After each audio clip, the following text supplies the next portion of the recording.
Hello students, आज हम discuss करने वाले हैं एमपी के कुछ क्वेश्चन। सो फर्स्ट क्वेश्चन है हमारे पास, in the first excited state of hydrogen atom the energy of electron is -3.4 electron volt. The radial distance of electron from the hydrogen atom in this case is approximately.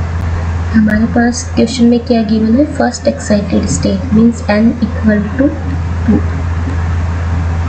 And radial distance के लिए r equal to 0.529 into 10 to power -10 in angstrom and n पे n square पे depend करेगा। And hydrogen atom के लिए z is 1। सो यहाँ से n की जगह हम क्या यूज़ करेंगे, 2। सो 2 इंटू 2 इज 4। सो यहाँ लिख सकते हैं 0.529 into 4 into 10 to power -10 and after calculating we get this 1.216 into 10 to power -10 in meter and angstrom में हम इसको क्या लिख सकते हैं, 1.216 angstrom.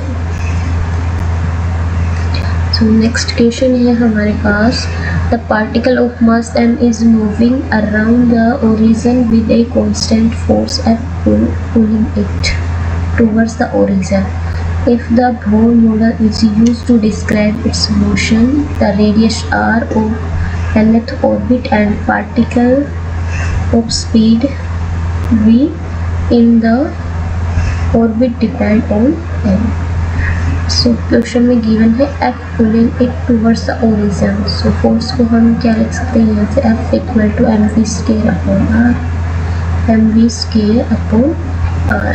So b and r में हमें n पे डिपेंडेंसी चेक करनी है। सो F पे कोई n की डिपेंडेंसी नहीं है, so this is equal to a constant and यहाँ से हम क्या लिख सकते हैं, इसको v स्क्वायर डायरेक्टली डिपेंड है r पर n की डिपेंडेंसी के लिए।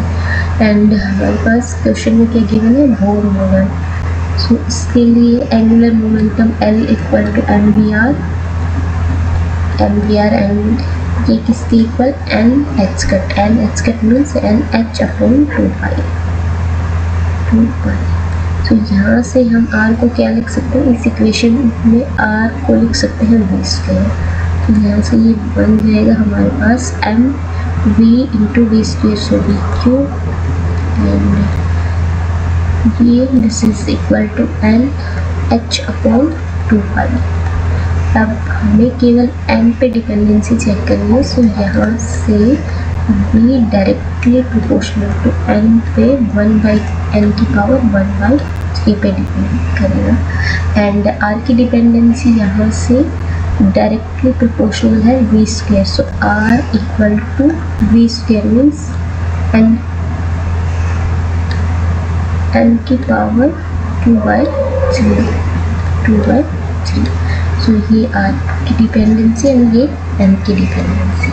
नेक्स्ट क्वेश्चन है हमारे पास, एटम आर, इसमें 2 स्टेटमेंट गिवन है, उनमें से करेक्ट कौन सी चेक करना है। Atoms are electrically neutrals as they contain equal number of positive and negative charges. So statement 1 correct है। Statement 2, atom of each element are stable and emit their characteristic spectrum. Atom of each elements are stable. So this is not correct. So statement 1 only correct and second is incorrect. So option C is right on this. Next है, which of the following is true for gamma rays? Gamma rays are uncharged high energy rays coming from the outer space.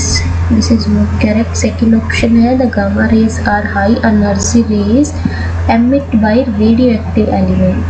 So this is correct option second is correct next भी check कर लेते हैं। Gamma rays are charge particle emit by radioactive element. Gamma rays are charge particle, this is no. Gamma rays are charged high energy rays. This is also wrong. So option B is right for this gamma rays. Which of the following reason does X-rays lies between? X-rays कौन से reason में लाई करेगा, किसके बीच में? Visible and ultraviolet region, short radio wave and long radio wave region, short radio wave and visible region, या फिर gamma rays and ultraviolet region. So यहाँ ये लाई करेगा between gamma rays and ultraviolet region के अंदर। जो x raise की energy होती है वो गामा रेज से कम होती है एंड अल्ट्रावायलेट रेज से ज़्यादा होती है। So this is for option D. So thank you for today's session.